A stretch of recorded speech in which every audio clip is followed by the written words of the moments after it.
आज सोमवार दिनांक 20 जुलै 2026 श्री संत तुकाराम महाराज पालखी सोहळ्याचा मुक्काम अकलूज येथे आहे. या निमित्ताने आपण आपल्या दिंडीला सदिच्छा भेट देण्यासाठी उपस्थित आहोत. नाश्त्याबद्दल काय सांगता? सकाळी ज्यावेळेस आपल्याला टाईम असतो त्यावेळेस आम्ही सकाळचा नाश्ता देतो आणि ज्यावेळेस घाई असते 6ला पालखी आलते त्यावेळेस सकाळी चहा आणि बिस्किट दिलं जातं. टाईम असल्यावर तर आम्ही हा नाश्ता देतो. आज हा टाईम समजा आज तर एकदम खमंग तरीदार मिसळ बनवलेली. हो, आता वारकऱ्यांना थोडीशी वेगळी चव म्हणून आपण मिसळ बनवलेली आहे. अजून पुढे चान्स भेटतो असा नाश्ता देण्यासाठी? नाश्ता देण्यासाठी एक पिराच्या कुरवली एक चान्स आहे आणि पंढरपूरमध्ये एक आदल्या दिवशी चान्स आहे. पिराची कुरवलेलं काय असेल मग नाश्त्याला? असं आता पिराच्या कुरवलीला एखाद्या वेळेस मासवडी करणार आहे किंवा वडापाव करणार आहे. वडापाव मग वारकरीचं थोडं ध्यानात घेऊन थोडं चविष्ट असं पदार्थ केले जातात. वारकऱ्यांच्या मागणीनुसार केले जातात. हां, नाही पाहिजे पण एवढं चालतं. थोडं रोज तेच खाणं थोडं वेगळं म्हणल्यावर आमच्या सेवेकऱ्यांचं कामच ते की वारकरी जो मागन त्याची सेवा करणं हे आमचं कामच आहे. कसं काय झाली मिसळ सांगा मला. दिसताना एकदम तर्रीदार भारी दिसते. आता तुम्ही टेस्ट करताय म्हणून तुम्हाला विचारतोय. पण अजिबात तिखट नाही, जेणेकरून भाकऱ्याला त्रास नाही होणार. अतिशय चविष्ट बनवलेली, तिखट नाही. कोणी त्याच्यामध्ये करून लिंबू किंवा मीठ नाही टाकलं. आता एक खवय सांगा ना तुम्ही टेस्ट केलेली. मला ना खूपच छान नाश्ता आहे आमचा. म्हणून कसा प्रवास चाललाय? ना नियोजन एकच नंबर मस्त असतं. आज मिसळ केलेली, मासवडी केली होती एक ठिकाणी. काल आहे ना इंदापूर मध्ये शेवाळ्याची खीर असते. बर, आमच्या समजा मंडळाचे ना मस्त मस्त आभार आहे. आता समजा दुपारच्या जेवणाचं काय नियोजन आहे? दुपारी आज सीताफळ रबडी आहे, चपाती, भात, वरण, पापड, लोणचं. दुपार जेवण इथंच असणार आहे? दुपारी जेवण इथं असं. आमचे आचारी लोकेश भाई कर्नाटकमधून येतात, त्यांची आज पंगत आहे. त्यांनी स्वतः सीताफळ रबडी ठेवलेली आहे. काय सांगसाल तुम्ही? वारकऱ्यांची खूप सेवा करतात असं तुम्ही. किती वर्षापासून करता? काय 8-10 वर्ष झाले. 8-10 वर्षापासून. मग दिंडी बरोबरच आहे का? हा, दिल्ली बरोबर. लोगावपासून ना? माघारी येताना रिटर्न येताना परतील नाही ना? बरं. बार्शी शेवटच्या बार्शी. मग प्रवास कसा झाला काय सांगा ना? प्रवास वारीला आल्यावर चांगलाच होतो. कुठलाही प्रॉब्लेम आला तरी तो सॉल्व्ह होतो ऑटोमॅटिक. आणि त्या इतक्या जोशमध्ये निघतात वारीकरी. त्यांना असं असतं पंढरपूरला जायचं. त्याच्यामुळं कुठलीही अडचण आली, ऊन वारा पाऊस त्याच्यावर मात केली जाते आणि ते सहन करून वारी केली जाते. त्यालाच वारकरी म्हणतात. आता तसं तर काल परवा दिवशी भरपूर पाऊस झालेला अकलूजला. तर पावसात टेंट वगैरे लावलेले दिसतात. आपण थोड्या वेळ टेंट दाखवूच. टेंटमध्ये पाणी घुसलं होतं का? ट्रेनमध्ये पाणी येतंय ना? पण रात्री झोप झाली का व्यवस्थित? हा, त्या ट्रेनमध्ये थोडे लोक होते, बाकी त्यांची रूममध्ये सोय झाली होती. तरी या ठिकाणी स्कूल असल्या, शाळेत मुक्काम असल्यामुळं तरी बऱ्यापैकी सोय. परंतु काही ठिकाणी फक्त टेंटच असतात. काही ठिकाणी ट्रेनमध्ये पाणी आलं तरी ती एक रात्र काढायची. 3 किंवा 4 तासच वारकरी झोपतो. एवढी एक रात्र पण जाते कशी. आणि पुढच्या मार्गाला लगेच तयार राहतात. असं कुठेही ते माघार घेत नाही. तुम्हाला वारी म्हणजे फक्त यात्रा नाही, हे लक्षात घ्या. ज्यावेळी कुठल्याही गोष्टीची चव आपल्याला कळावी लागते, ती गोष्ट खावी लागते. तसं ज्यावेळी तुम्ही वारीमध्ये येतात त्यावेळी वारी कळते. किती ऊन असू द्या, पाऊस असू द्या, वारकरी या गोष्टींचा विचार करत नाही. कारण ज्यावेळी तुम्ही परमार्थाचा विचार करता त्यावेळी तुम्हाला ह्या गोष्टीचं सुखदुःख काही मिळत नाही. आणि ज्यावेळी तुम्ही सुखसोयींचा विचार करता त्यावेळी तुम्हाला वारी करत नाही. रामकृष्णारी महाराजांचा अभंग आहे. जीवा लागी तळमळ जरी तो पंढरीची जाय एक वेळ. महाराजांच्या अभंगाप्रमाणे सगळे वारकरी आपल्या उत्साहाने पंढरपूरच्या दिशेने जात असतात. संकटावरती मात करत असतात. ऊन वारा पाऊस याची त्यांना काही तमा बाळगत नसतात. आणि एकच ध्यास असतो की आपण जाऊन विठ्ठलाचं दर्शन घेणं आणि आपल्या जीवनाचं सार्थक करणं. रामकृष्णारी. आता आपण थोडासा तंबू पाहू. या ठिकाणी तंबू लावलेले. काल परवाशी पाऊस झालेला आहे भरपूर. तर वारकरी ह्याप्रमाणे सोय करतात. तंबूत बसलेले त्यांच्याशी आपण थोडक्यात बोलू. हे असं पाणी काढण्यासाठी थोडक्यात चर काढलेलं आहे. काल पाऊस झालेला आहे. कसं काय तंबूत पाणी शिरलं होतं काल? नाही ना? कागद हाताळलेला आहे, पण व्यवस्था सेवेकरांनी व्यवस्थित केलेली. हे सगळं पाऊस जरी जास्त पाऊस झाला तर ह्या ठिकाणी असंच पाणी निघून जाणार, जेणेकरून तंबूत घुसणार नाही. प्रवास व्यवस्थित चाललाय. सगळं व्यवस्थित आहे. हा, सगळं व्यवस्थित आहे ना? चांगले चहा बिस्किट सगळं मिळतं सकाळी संध्याकाळी. बरं. जेवण व्यवस्थित आहे. हा, चालण्याने काय त्रास वगैरे काय नाही ना? ठीक आहे चालेल. नाश्ता झाला का? झाला ना? काय पावसाने काय त्रास काय नाही ना? नाही ना? हा, पाऊस पाहिजेच. जास्त पाऊस झाला तर याप्रमाणे सगळं पाणी बाहेर काढून दिले आहे ना. तंबूत काय शिरायचा चान्स नाही पावसाला.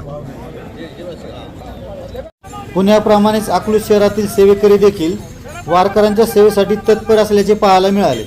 अनेक ठिकाणी वारकऱ्यांसाठी नाश्त्याची उत्तम व्यवस्था करण्यात आली होती.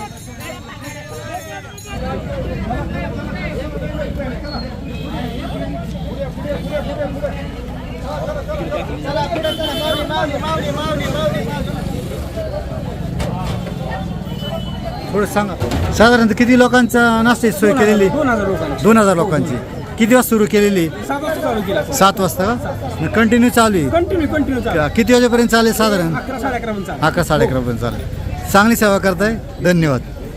काही सेवेकरी वारकऱ्यांना प्रेमाने गंध लावून सेवा करतानाही दिसून येत होते.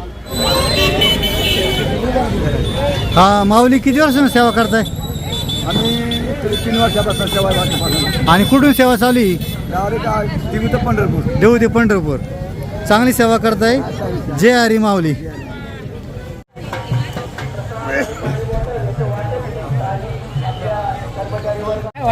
बैलजोडी कुठले म्हणे सांगता येईल का?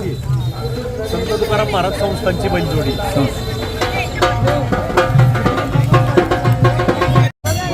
सकाळी सराटी येथून प्रस्थान केलेली श्री संत तुकाराम महाराजांची पालखी अकलूज शहरात भक्तिमय वातावरणात प्रवेश करत आहे.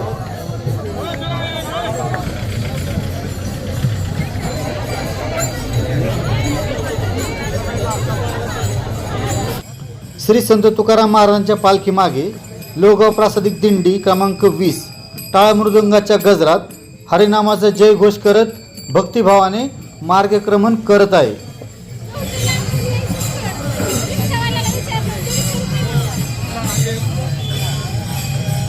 चला साईडने होत, चला साईडने.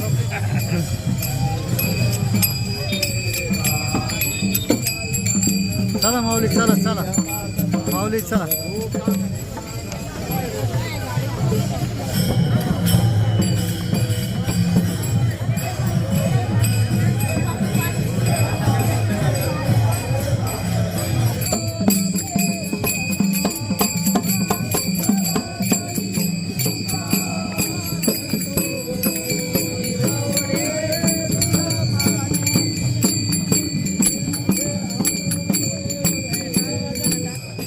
इंदापूर येथे पहिले गोल रिंगण पार पाडल्यानंतर अकलूज शहरातून श्री संत तुकाराम महाराजांची पालखी आता दुसऱ्या गोल रिंगणाच्या दिशेने प्रस्थान करत आहे.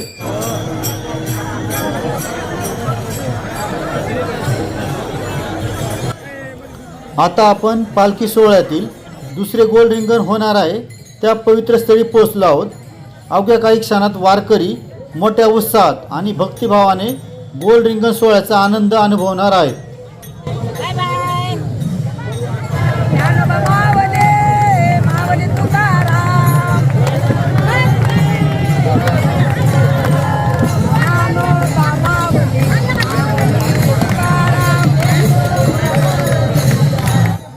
पालखीसोबत असलेल्या दिंड्याही भक्तिभावाने गोल रिंगणातून मार्गक्रमण करताना पाहायला मिळत आहे. गोल रिंगणाची सुरुवात झेंडेकरांच्या दिमागदार प्रवेशाने होते. त्यानंतर टाळकरी, वीणावादक, त्यांच्या मागोमाग डोक्यावर तुळस घेऊन चालणाऱ्या महिला वारकरी हरिनामाचा अखंड गजर करत रिंगणातून मार्गक्रमण भक्तिभावाने करतात.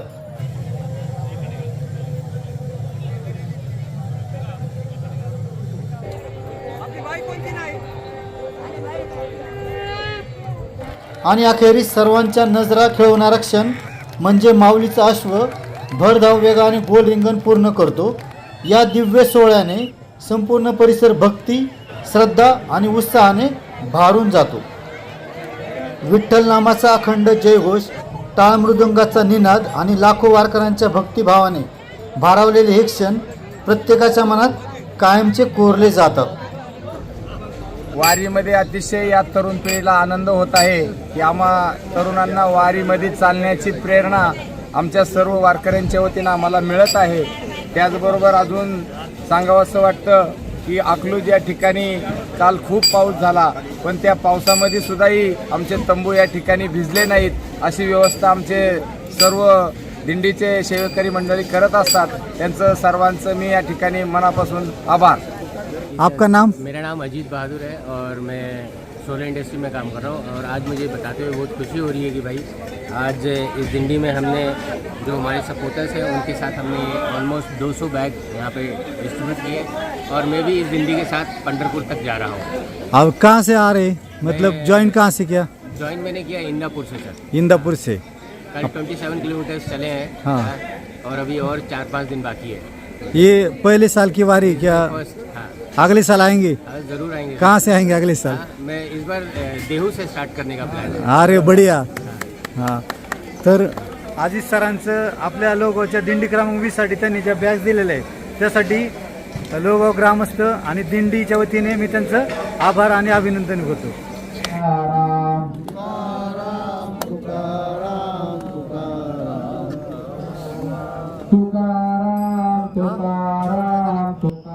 गोल रिंगणाचा दिव्य सोहळा संपन्न झाल्यानंतर आपण आपल्या दिंडीच्या मुक्कामाच्या ठिकाणी परतलो आणि दुपारच्या महाप्रसादाचा लाभ घेतला. या पंक्तीचे आयोजन करणाऱ्या सेवाभावी अन्नदान करणारे यांचा यावेळी सन्मान करण्यात आला. दिंडीला सदिच्छा भेट दिल्याबद्दल दिंडीच्या वतीने आमचाही सन्मान करण्यात आला. या प्रेमळ सन्मानासाठी लोगाव प्रासादिक दिंडीचे मनपूर्वक आभार.